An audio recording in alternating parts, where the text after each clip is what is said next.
This is Epic Book Recaps, a podcast that offers complimentary audio summaries of influential nonfiction books, making learning a smarter experience. The Hard Thing About Hard Things by Ben Horowitz. Mastering the Art of Overcoming Adversity, a summary of Ben Horowitz's perspectives. Dealing with challenges is a common theme in self-help literature, yet life often presents us with hurdles that don't come with easy-to-follow instructions. It's widely recognized that setting ambitious objectives is key to success. However, what should we do when the pursuit of these goals drastically disrupts our lives? We often receive advice on hiring top-notch employees, but how should we react when these employees start making unreasonable demands? The elements that make running a business or nurturing an idea challenging are not always obvious. Overcoming these challenges does not have a one-size-fits-all solution due to their complex and dynamic nature. Yet, insights from others and their experiences can provide some valuable guidance. This summary delves into the life and experiences of Ben Horowitz, an entrepreneur and venture capitalist. His journey through victories and hardships provides a wealth of lessons for those seeking to build successful companies. These lessons, which are the foundation of Horowitz's blog posts, open up a world of possibilities and shed light on the intricacies of building a thriving business from the ground up. If life hasn't handed you an instruction manual yet, don't fret. The resolution lies within you. If you're grappling with a business idea or finding the responsibilities of a CEO daunting, you should know that transforming an idea into reality is not as simple as snapping your fingers. This summary provides insights on tackling tough challenges and building businesses when there are no easy answers. Embrace the struggles to achieve greatness. Horowitz's entrepreneurial journey can be characterized as a roller coaster ride, a survival cycle, and an evolution. It's a journey filled with peaks of euphoria and valleys of terror. As the young CEO of LoudCloud, he successfully built the fastest-growing company of that time. His experience has equipped him with the skills needed to navigate the brink of bankruptcy. He knows the pressure of having employees depend on him and making difficult decisions. He understands the fear of losing other people's money and damaging his reputation. When his company's survival was at stake, he had to face multiple rejections to obtain one acceptance. It was then that he had to carefully choose his advisors, consider worst-case scenarios, and take full responsibility for his company's trajectory. The role of a CEO can be likened to skating on thin ice. Focusing on the potential risks reduces the likelihood of a fall. External factors, many of which are beyond your control, affect your business. Playing the survival game every day is incredibly challenging. Struggles arise when things don't go as planned. They emerge when you start doubting your vision, your abilities, and even the reasons why you started in the first place. The scent of struggle fills the air when you fear losing something that has become a part of you. But remember, you are not alone in this journey. Your struggle can catapult you to greater results. While there are no universal solutions to every problem, here are a few suggestions that could be helpful. Don't shoulder the entire burden alone. The more people involved in problem solving, the better. Your primary goal is to save the company without overworking yourself. There's always a step you can take towards your business goal. If you feel stuck, it means you haven't yet discovered a suitable idea. Strive to endure until tomorrow. If you persevere, you might see solutions that you hadn't noticed before. Avoid judging your worth as a CEO based on your mistakes. Everyone falters. Self-criticism isn't constructive. If you aspire to build a thriving empire, you must be ready to take on challenges. Address difficult topics candidly. Being constantly under pressure, Horowitz found dealing with failures extremely challenging. He often resorted to sugarcoating the truth whenever there was a loss. However, he soon realized that as the CEO, he couldn't be the only one aware of the company's sinking status. Honest and transparent communication is crucial for effective work, as it allows employees to understand their objectives and the challenges they need to overcome. Rather than whitewashing the truth, it's better to state the facts as they are. Horowitz noticed that his employees handled losses more effectively. For instance, he couldn't fix issues with the product code because he wasn't the one doing the coding. His primary response was anxiety, which was ineffective. Delegate problems to those who not only have the ability to solve them but also feel personally motivated to do so. Ben Horowitz. Horowitz provides 3 primary reasons for being transparent about your company's challenges. First, trust. Effective communication is built on trust. Words lose their value if people don't believe them. Second, collective intelligence. It's imprudent to not utilize the intelligence of your employees in addressing challenges. Third, speed of information.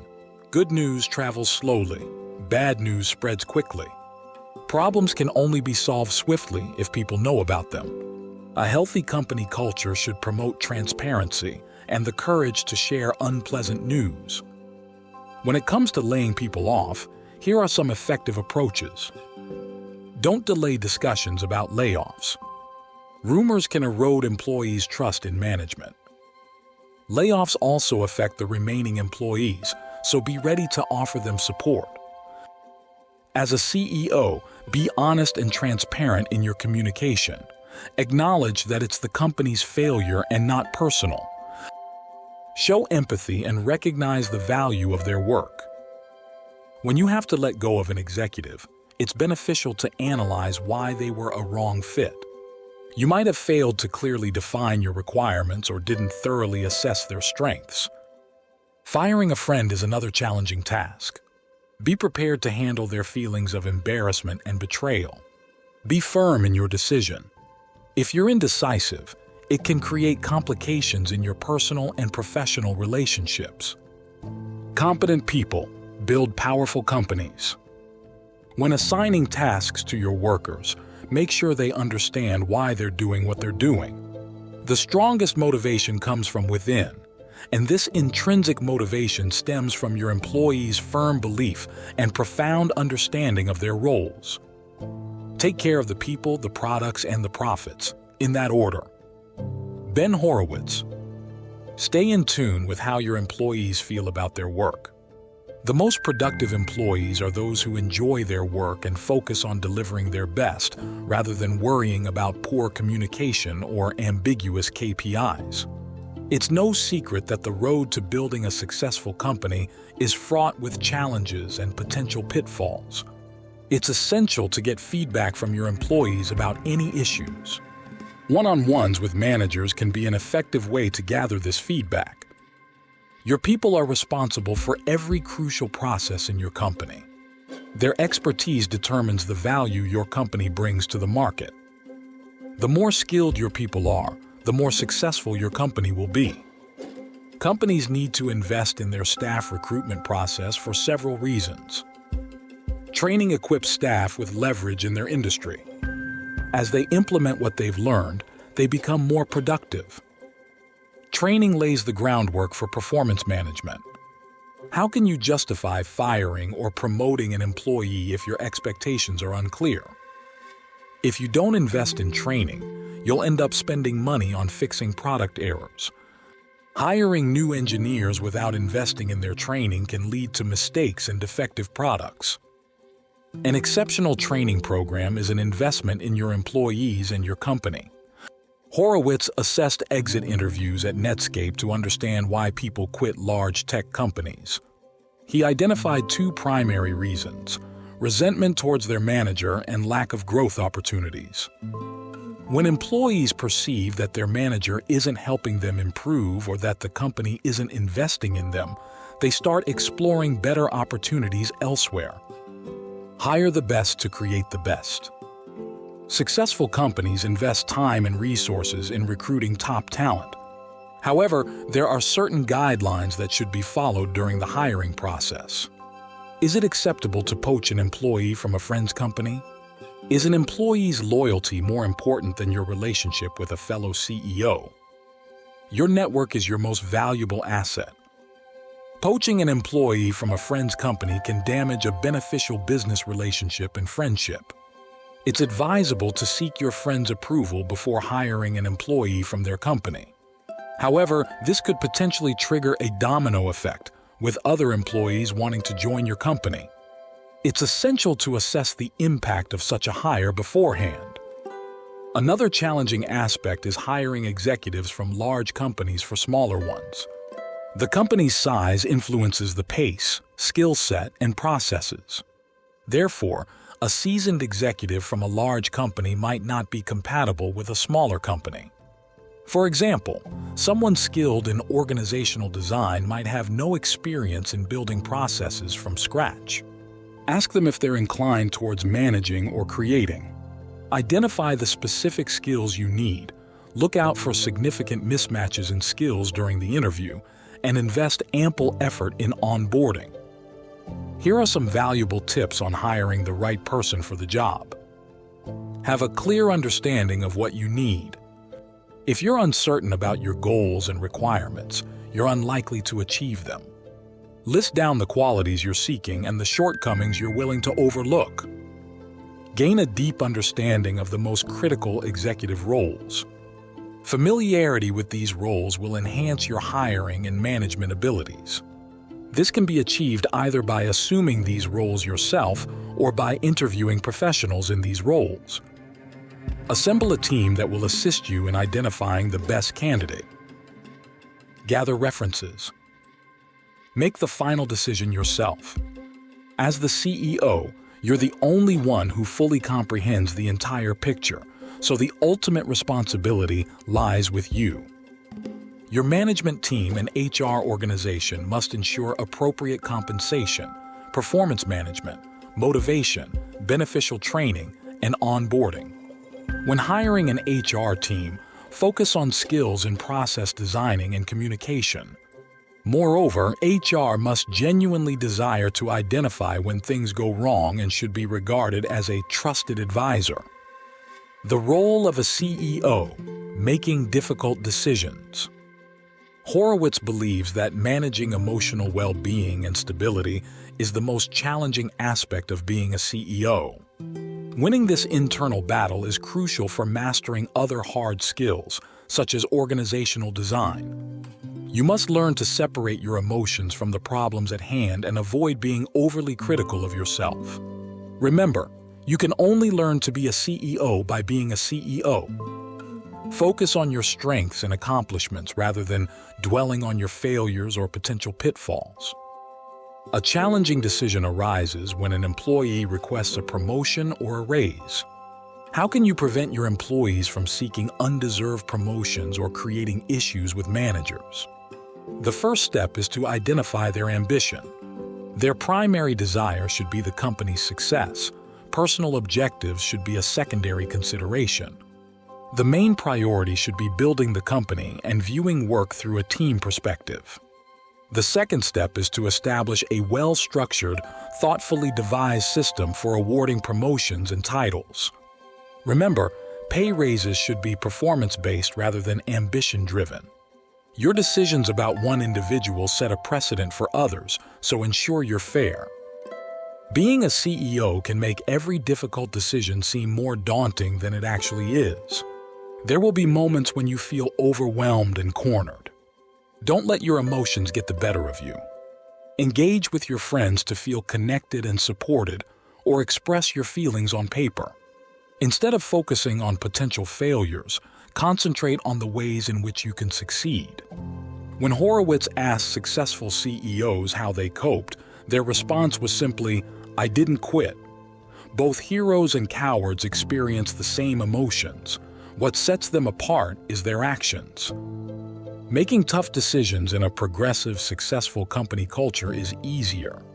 Company culture comprises unique behavioral attributes of employees that set your company apart in the market. If you want to establish a strong company culture, identify elements that can enhance the work environment. emphasize and fulfill your core values. Motivate you to boost your product value. Your vision determines your leadership. What makes a good leader is a topic of ongoing debate.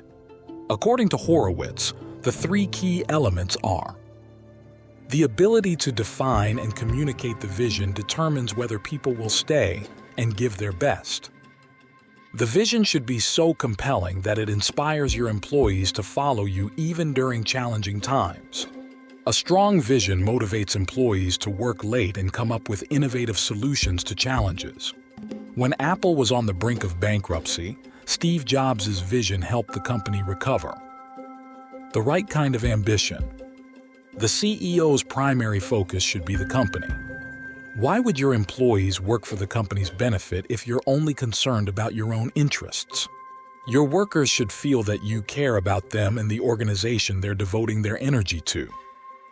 The ability to realize the vision. Competence and courage are instrumental in building trust with employees.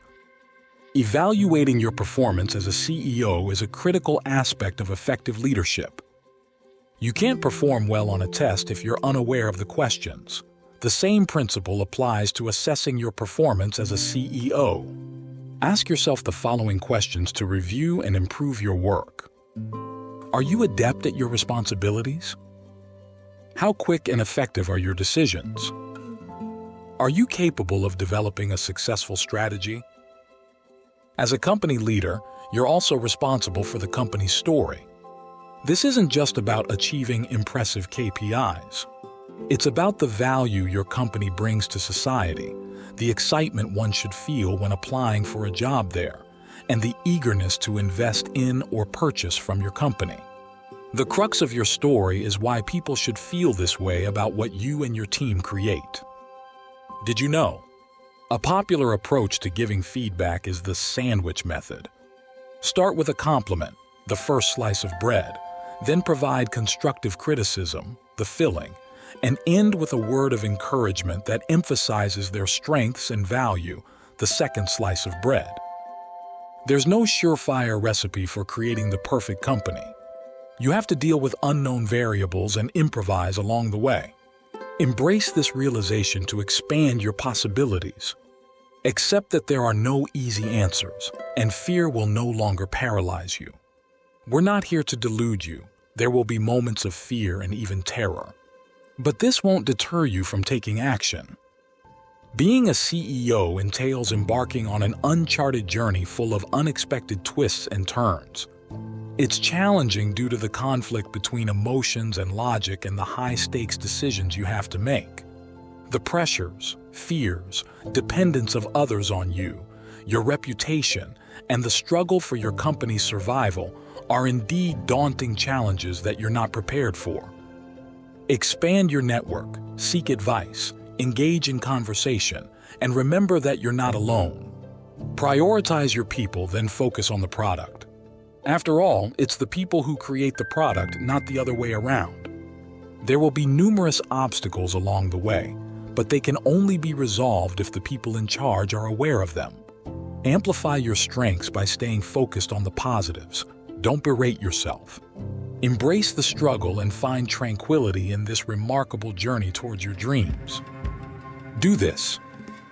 Draw inspiration from Jeff Bezos' 1997 letter to his shareholders, in which he explains Amazon's story. Write down what your company is about or what you envision it to be, its unique value in the market and the changes it brings. Ask yourself why people should enjoy working with you and buying from you.